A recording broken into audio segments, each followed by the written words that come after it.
Type of policies type of policies हैं कि कितनी किस्म की पॉलिसीज जो हैं वो हम ऑर्गेनाइजेशंस में बनाते हैं ताकि ऑर्गेनाइजेशंस जो हैं वो अपना कोई भी पर्पस ऑब्जेक्टिव अचीव कर सके। अब मेन 3 टाइप्स की पॉलिसीज होती हैं और इन्हीं पॉलिसीज के डिफरेंट लेवल्स हैं। मसलन अगर मैं बात करूं कि जी बेसिक पॉलिसीज हैं, जनरल पॉलिसीज हैं और स्पेसिफिक पॉलिसीज हैं। बेसिक पॉलिसीज ये ऑर्गेनाइजेशन के टॉप मैनेजमेंट पे बनती हैं। ये बेसिक पॉलिसी जो है ये किसी भी ऑर्गेनाइजेशन की ओवरऑल जो पॉलिसी है किसी भी चीज के मुताबिक या उसकी जो सोच है या उसका जो विजन है ऑर्गेनाइजेशन का, ये उसको रिप्रेजेंट करती है। मसलन मैं अगर एक एग्जांपल दूं एप्पल की, तो एप्पल एक इनोवेटिव ब्रांड दुनिया में समझा जाता है। उनकी जो ओवरऑल पॉलिसी होगी जो ऑर्गेनाइजेशनल लेवल पे या कारपोरेट लेवल पे होगी, वो तमाम वो पॉलिसीज होंगी जो इनोवेटिवनेस को हेल्प आउट करेंगी या इनोवेटिवनेस के कल्चर को उस ऑर्गेनाइजेशंस में प्रमोट करने के लिए जो काम आएंगी। हम ऐसी पॉलिसीज को कहते हैं जी ये बेसिक पॉलिसीज हैं। These are framed by the top management and spell out the basic approach of a company to its activities and its environments। कि जी जो बेसिक अप्रोच है कंपनी की, जो उसकी एक्टिविटी जो उसके एनवायरनमेंट में है के बारे में है, उनको वो जो है वो अप्रोच करता है बेसिक पॉलिसीज। उसके बाद है जनरल पॉलिसीज। जनरल पॉलिसीज ये फ्रेम की जाती हैं मिडिल लेवल मैनेजमेंट पे। ये स्पेसिफिक होती हैं। स्पेसिफिक इस वजह से होती हैं कि ये सिर्फ उसी एरियाज को देखती हैं या उन्हीं एरियाज को कंसिडर करती कवर करती हैं जो मिडिल लेवल मैनेजमेंट की चीजें होती हैं। मसलन जो जो मैनेजर लेवल की चीजें होती हैं, जो जहां मसलन अगर मार्केटिंग में है तो हम ये देखेंगे कि जी जो वो जो मैनेजर है वो किस तरह अपनी सेल को इंक्रीज कर रहा है या किस तरह प्रोडक्ट जो है वो डिफरेंट सेगमेंट्स में लेके जा रहा है। ये डिफरेंट चीजें उसकी प्राइस या इस तरह प्रमोशंस का उसने क्या किया है। यानी ये इस तरह की स्ट्रेटजीज हैं या पॉलिसीज हैं जो स्पेसिफिक क्या कहते हैं उसी जनरल उसी मैनेजर लेवल पे होगा जो मिडिल लेवल पे काम करती हैं। These are framed by the middle level management and and are more specific. They apply to large segments of the organization।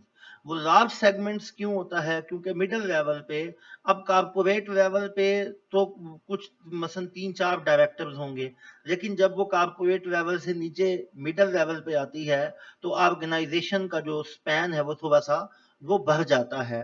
मसन managers जो हैं वो डिफरेंट डिपार्टमेंट्स के, मसन एचआर के, उसके बाद आपके पास अकाउंट्स के, मार्केटिंग के, हो सकता है प्रोडक्शन ऑपरेशन के या डिफरेंट और क्वालिटी इन्हांसमेंट सेल के या क्वालिटी मैनेजर्स हो गए।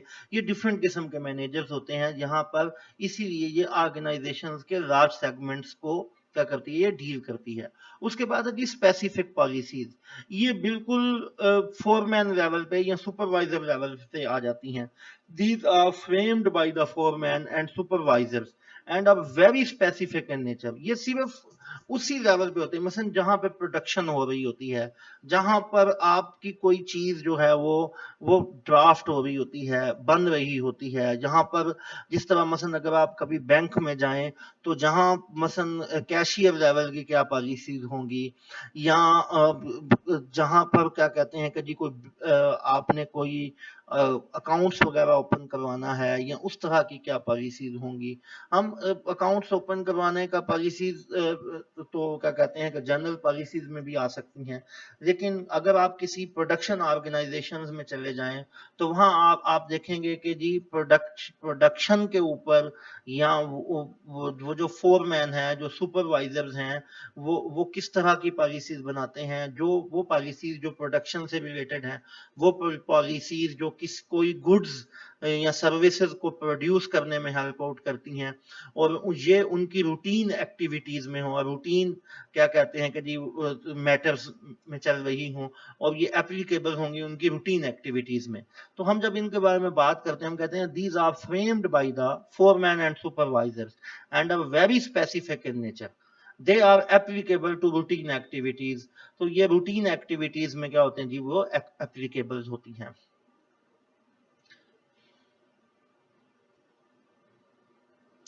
नीड ऑफ बिजनेस पॉलिसी, या बिजनेस पॉलिसी की क्यों जरूरत है, या बिजनेस पॉलिसी के क्या बेनिफिट्स हैं, ये हम अब इसमें देखते हैं जी।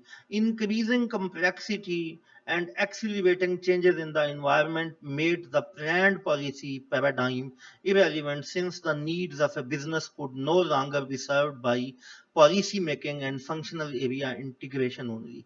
अच्छा, अब एक चीज यहां समझने वाली है कि जितनी कॉम्प्लेक्सिटी किसी बिजनेस में आ जाती है, जितना किसी बिजनेस में इन्वायरमेंट चेंज होता है, जितनी जल्दी चेंज होता है, या जिस तरह आज की दुनिया में बहुत ज्यादा कॉम्प्लेक्स हो गए हैं बिजनेस, इन्वायरमेंट बड़ी जल्दी चेंज हो सकता है और हो जाता है, बहुत सारे चैलेंजेस बिजनेस को आते हैं, तो वहां बिजनेस के लिए कोई एक पॉलिसी पे कारबंद रहना या किसी एक स्टैटेड पॉलिसी पे को बनाना बहुत मुश्किल है।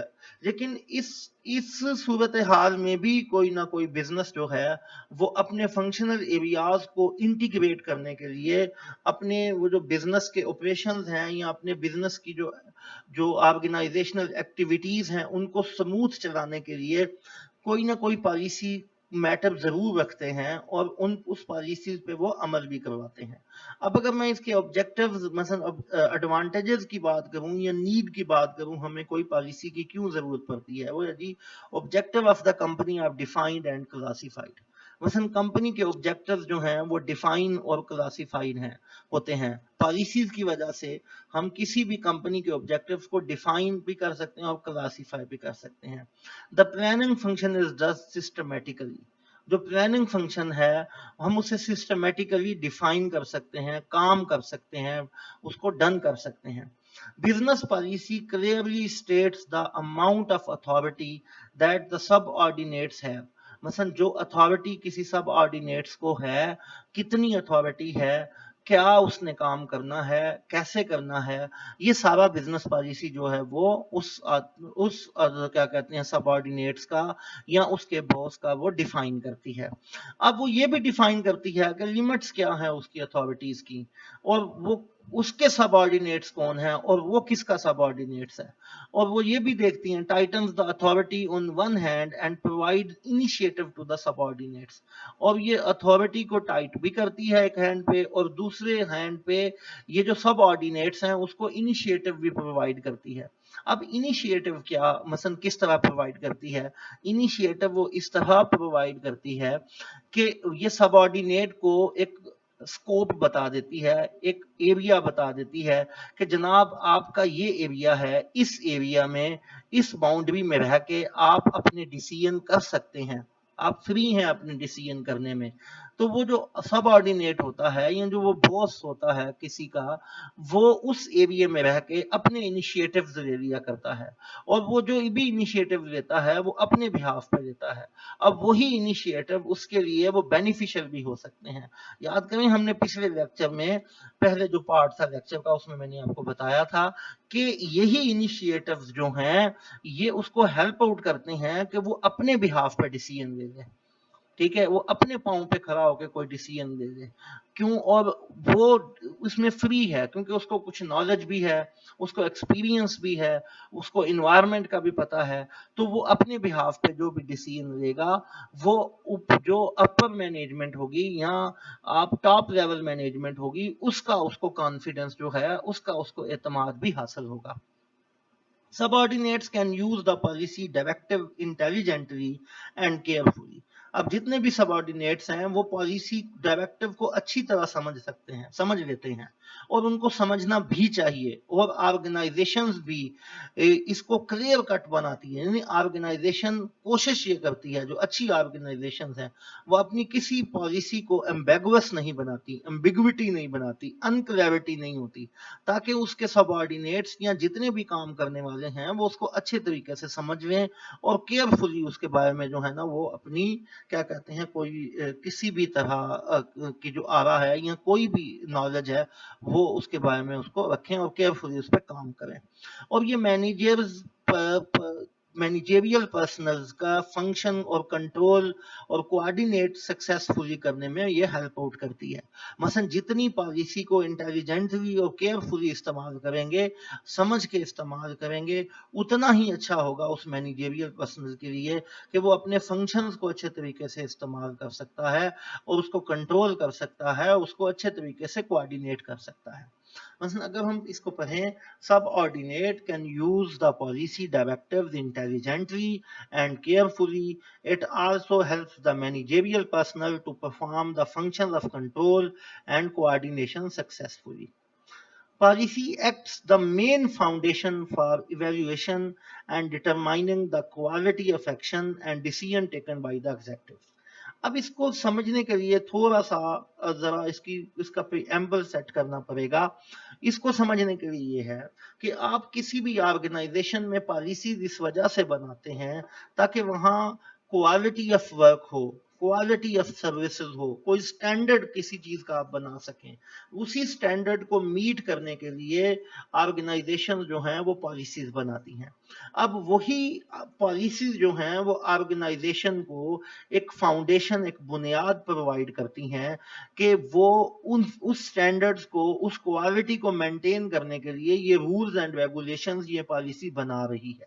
अब वही पॉलिसी जो है वो एक्ट करती है एज ए मेन फाउंडेशन, और वो यही फाउंडेशन जो है वो इवैल्यूएशन का काम भी करती है और वो क्वालिटी को डिटरमाइन भी करती है, और जो भी एग्जेक्टिव डिसीजंस लेते हैं उनके उस डिसीजंस को सपोर्ट भी करती है। मसलन कोई भी ऑर्गेनाइजेशन अगर बगैर पॉलिसी के कोई भी क्या कहते हैं कि जी वो आर्डर या कोई भी रूल्स बनाएगी तो उस पर कोई भी ऑर्गेनाइजेशन का एग्जेक्टिव, सबऑर्डिनेट या बॉस जो है वो अमल पैरा नहीं भी हो सकता। लेकिन जब वो उसको पॉलिसी की शेप में ले आती है, रिटन, वर्बल, ओरल या इम्प्लाइड किसी भी शेप में ले आती है, तो ऑर्गेनाइजेशंस क्या करती है, उस पॉलिसी को एक लीगल वे में ले आती है। जब वो पॉलिसी लीगल वे में आ जाती है तो ऑर्गेनाइजेशन के तमाम लोग यही समझने लग जाते हैं कि अब हमने इस पॉलिसी पे, इस वे में, इस राह अमल पे चलना है।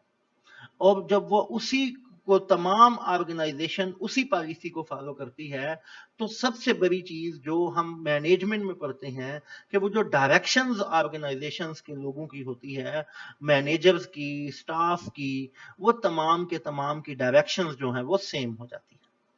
ठीक है जी, ये हमारा आज का लेक्चर है।